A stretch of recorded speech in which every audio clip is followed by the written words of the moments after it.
普京为了武器装备，现在是啥都干呀。为了弥补前线的损失，直接把印度的 T90S 给拉上了乌俄战场。火力军只能说，普京这事办得真不讲究。这就相当于 4S 店里的员工开着用户的车跑出租，而且还随时都有可能报废的那种。或者是给用户刚造的新车自己就拿去开了，把自家的招牌砸碎了往垃圾桶里扔，还顺带坑了一手印度。虽然印度没有直接参与北约对俄罗斯的制裁，但也表明了自己的态度，谴责了俄罗斯入侵乌克兰的行为，表示自己站国际主流。但是俄罗斯用你印度的坦克，站哪边真不好说了。谁知道俄印双方在私下里是不是达成了什么协议？但不管是哪种情况，俄罗斯动用 T90S 这种出口型的坦克，说明了一个情况：俄军在装备方面出现了大问题。那么从开战到现在，俄罗斯损失了多少坦克？其本土的坦克制造有什么问题？乌俄战争打了8个月，俄罗斯的坦克数量真的是高级了。仅仅到10月初，俄军就损失了1200辆主战坦克，这个数字已经超过西欧11个国家拥有坦克的总和，是俄罗斯现役主战坦克的40%，而且这是明确已经损失不能用的那种，还有一部分坦克处于维修状态。这数量一加，俄军直接宣布破产。前线的坦克数量不够，俄罗斯就把目光盯向了老父亲苏联留下来的装备。目前俄军有接近3000辆各型老旧 T80， 以及同样3000辆的 T62 坦克库存，所以从5月份开始，俄罗斯就在库存里挑挑拣拣，把能用的坦克都拉出来修一修，直接投入乌俄战场。比如5月下旬投入前线的数百辆 T62M MV 型以及早期型号的 T80B 都是在库存里扒出来的。在10月的时候，已经40岁高龄的 T72A 也要被拉上战场，但是这些坦克的品质不行，数量再多也是炮灰。像 T72A 这样的老年装甲车，身上就一层钢皮，没有安装爆炸反应装甲，在战场上很脆弱，很容易就被现代化的反坦克武器击毁。乌克兰自家的 T64BM 和波兰送来的 PT91， 在对付 T80 和 T90 的时候可能讨不到什么便宜，但是对付这些没有升级过的前辈时，还是没有什么压力的。在赫尔松，乌克兰就缴获了一大堆老式坦克，先进主战坦克的数量不够，老旧的坦克在战场上无法发挥作用，又没有外援，俄罗斯主动发起入侵战争，谁闲着没事支援呀？于是俄军把目光放到了外国客户的军事订货上，挪用其他国家从俄罗斯购买的军事装备，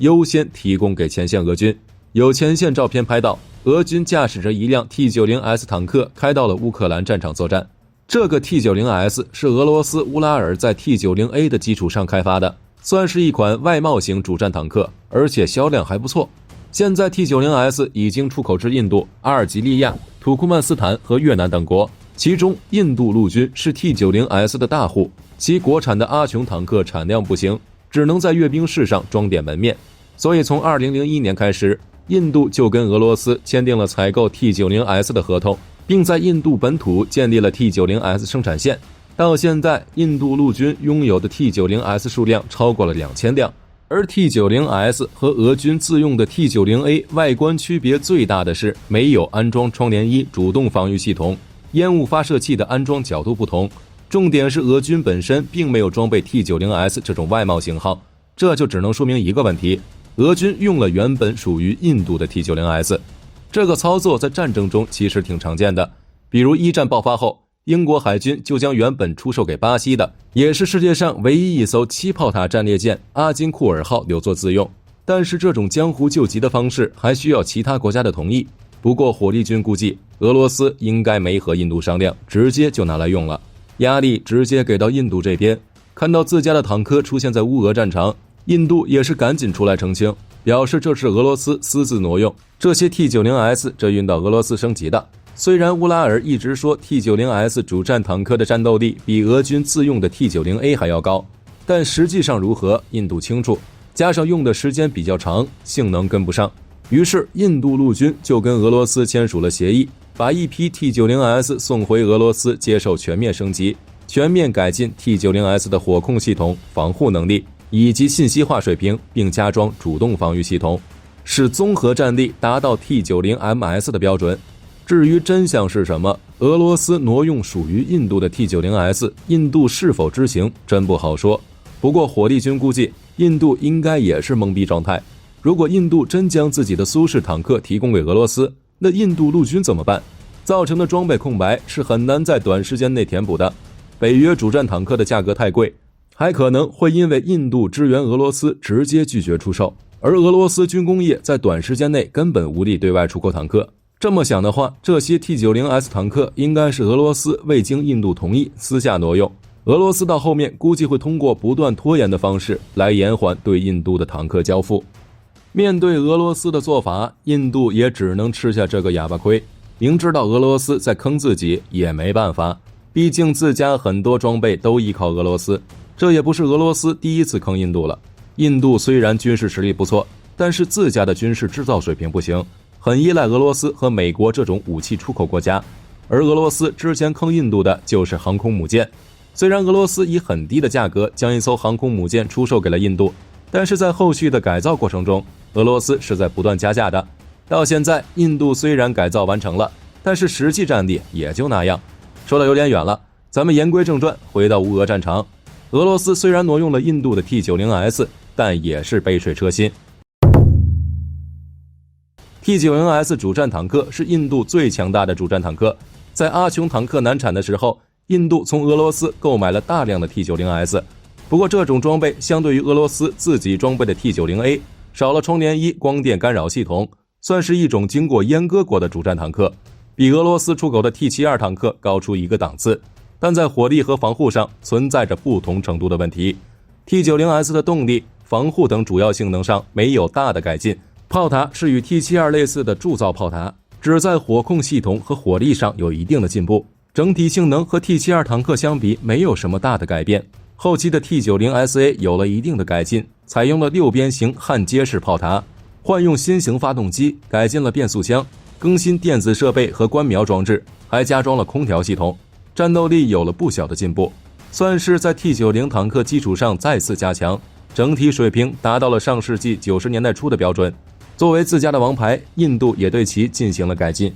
在火控系统上，印度为了改善 T90S 夜战能力差的缺点，通过技术合作的方式为其安装了法制热像仪以及白俄罗斯的激光测距系统，并整合到俄制火控系统中，将 T90S 的夜战距离提高到了3000米以上，同时把火控系统的反应速度降低到10秒以内，超过了没有热成像系统和夜视仪器的俄军自用版。在防护上，俄罗斯出口的早期 T90S 为铸造炮塔，防护能力偏低，改为焊接炮塔后，使用的复合装甲又缩了水，因此其实际防御能力要低于宣传资料上的数据。所以印度又为 T90S 研发了号称印度乔巴姆的坎昌复合装甲，具体水平如何没有进一步报道。同时印度还为 T90S 装备了爆炸反应装甲，炮塔正面扛穿甲可达800毫米，扛破甲达到1100毫米，但估计 T90S 炮塔正面的抗穿能力不会超过600毫米，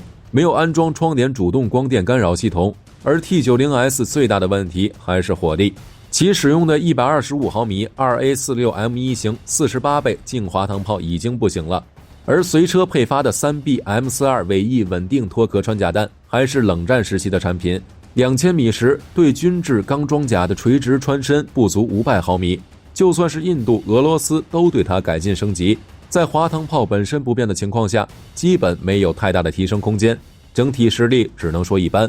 而且现在乌克兰军队已经缴获了几十辆 T90 坦克， T90M 很可能已经被送往了美国， T90A 则被乌军自己使用，估计乌克兰军队未来还会使用 T90S。 可以说打到现在，俄军在乌俄战场上装甲实力已经无力回天了，毕竟俄罗斯国内的坦克制造也是个问题。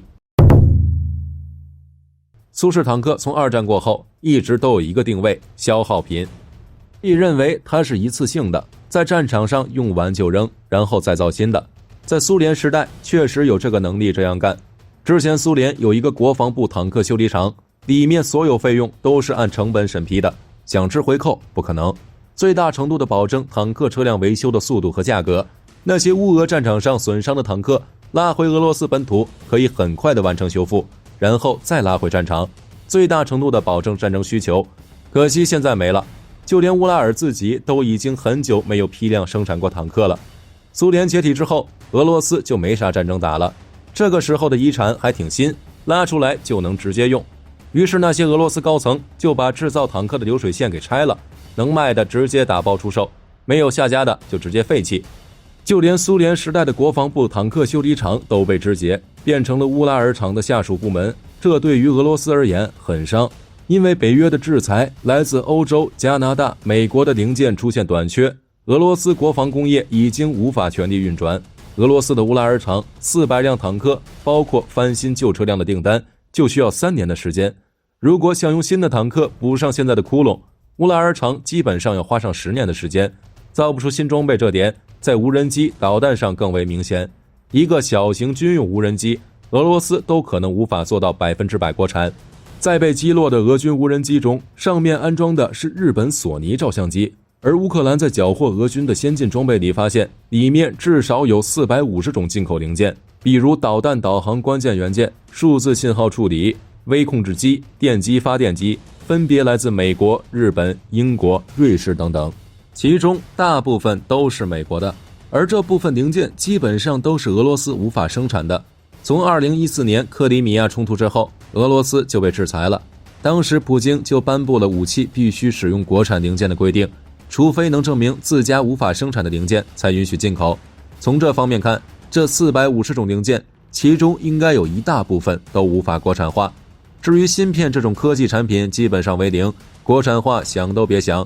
俄罗斯9 M727 导弹的车载计算机用的是英飞凌公司的赛普拉斯芯片， KH-101 巡航导弹的芯片则来自英特尔以及 AMD 麾下的赛灵思等公司。这些东西断供后，俄罗斯根本没有实力生产这些导弹。俄战争一开始，俄罗斯就彻底失去了这些零件来源，俄军武器装备的损失就是彻底没了，很难补充。这也是为什么现在俄空天军销声匿迹。普京最近袭击乌克兰本土用的也都是无人机，导弹实在是不够了。而且苏联解体后，俄罗斯的科技的发展基本上没啥进度，别人家的科技靠创新，俄罗斯的科技靠考古。老父亲苏联留下来的东西现在还在用。在2020年的时候，俄罗斯库兹涅佐夫公司就表示，他们重新找到了之前弄丢的 NK32 发动机的资料，用在了图160的改造上。苏联解体之后生产的22350型护卫舰多次难产，雷达系统、武器系统和发动机出现问题。我们完全可以认为，俄罗斯的工业能力就是在吃传统技术积累。可以预见的是，在没有后续武器支援的情况下，前线的劣势只会越来越大。普京破罐子破摔，挪用 T90S 也只是缓解一时的问题。好了，今天的视频到这就结束了。各位觉得针对自家坦克被挪用这件事，印度会做什么？欢迎在视频下方留言。如果视频内容有不对的地方，也可以在下方指正。我是火力军，下期见。